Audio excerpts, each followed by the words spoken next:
নমস্কার বন্ধুরা, চিত্রাস ডেইলি লাইফস্টাইলে আপনাদেরকে স্বাগত। শুভ সন্ধ্যা। আশা করি সবাই ভালো আছেন। আজ আমি বানাবো সাবুদানার বড়া। দেখুন আমি কি নিয়েছি। সাবুদানাটা এটাতে আপনাদের খুব সহজেই হবে। সাবুদানাটা ভিজিয়েও রাখতে হবে না, আর ভাজতেও হবে না। ডাইরেক্ট আমি সাবুদানাটা মিক্সিতে পিষে নেব। এর জন্য নিয়েছি 1 বাটি সাবুদানা, 2টো কাঁচা আলুকে কেটে নিয়েছি, একদম মানে সেদ্ধ নয়, কাঁচা আলু সেদ্ধ নয়, আলুটা কেটে নিয়েছি। এটা বাটবো। আলু আর ধনে পাতা, সাবু সব একসাথেই বাটবো। দেখুন এটা মানে একটাই সুবিধা, এটাতে আপনাকে সাবুদানাটা আগে থেকে ভিজিয়েও রাখতে হবে না, আর কড়াইতে আগে ভাজতেও হবে না। ডাইরেক্ট আপনি এটা বেটে এই বড়া তৈরি করতে পারবেন। খেতেও খুব সুন্দর হয় আর ঝামেলাও খুব কম। একদম কাঁচা বাদাম, আদা আর লঙ্কা, কাঁচা লঙ্কা দিয়ে দিলাম আমি। কাঁচা বাদাম, আদা 1 ইঞ্চি মতো আদা দিয়েছি, একদম বেটে নিলাম। এবার এর মধ্যে গোটা জিরে দেব, নুন দিলাম, পরিমাণ মতো নুন দিয়ে দিলাম, গোটা জিরে দিয়ে দিলাম। এবার তেলে ভেজে নেব। আপনার এই বড়া উপবাসের দিনে, যে কোনো উপবাসের দিনে আপনারা বানিয়ে দেখুন, বা সন্ধ্যাবেলা স্ন্যাক্সেও বানাতে পারেন। খেয়ে করে দেখুন কেমন লাগলো, আপনারা কমেন্ট করে জানাবেন। আমার চ্যানেলে আপনাদের এই চ্যানেল দেখার জন্য আপনাদের অনেক অনেক ধন্যবাদ জানাচ্ছি।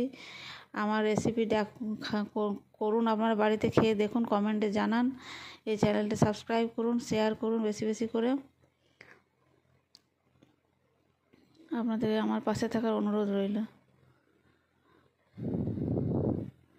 দেখুন কেমন মানে সাবুদানাগুলো গোল গোল করে আপনারা ইচ্ছে মতো ভাজতে পারেন। কম তলে ফ্রাই প্যানে করে একটু বড়া বড়া করেও ভাজতে পারেন।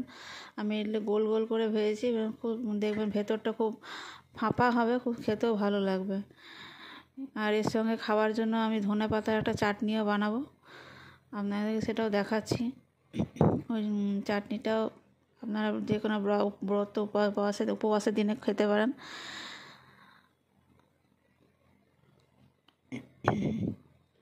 একাদশীর উপবাসের দিনে বা যে কোনো উপবাসের দিনেই এই সাবুদানার বড়া আপনারা বাড়িতে করে খেতে পারবেন। দেখুন ধনে পাতা, পুদিনা পাতা নিলাম।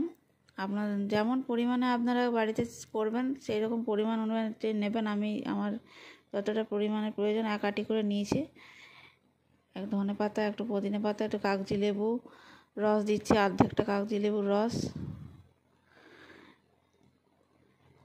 একটু আদা দেব, কাঁচা বাদাম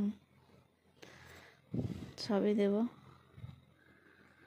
দই দিতে হবে, আদা দিলাম।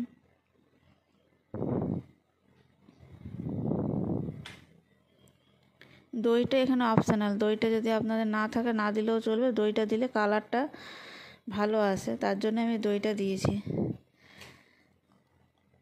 এদিকে আমি কম আছে এখন বড়াটা বসিয়ে দিয়েছি, এদিকে চাটনিটা রেডি করে নিচ্ছি। ধনে পাতার, পুদিনা পাতার চাটনি। এই চাটনি আপনার উপবাসের দিনে খেতে পারবেন। বাড়িতে তৈরি দই দিতে পারেন বা দই না দিলেও চলবে। নুন দিয়ে দিলাম।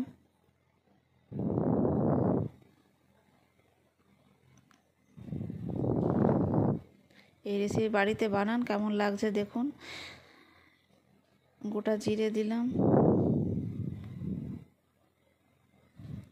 জিরে ভাজা, জিরে গুঁড়ো মশলাটা ভাজা, জিরে শুকনো কড়াই ভেজে নিয়ে গুঁড়ো করে নিয়েছিলাম। লাস্টে আবার বাদাম দিয়ে আরেকবার আমি বেটে নেবো মশলার চাটনিটা। দেখুন চাটনিটা আমার রেডি হয়ে গেছে।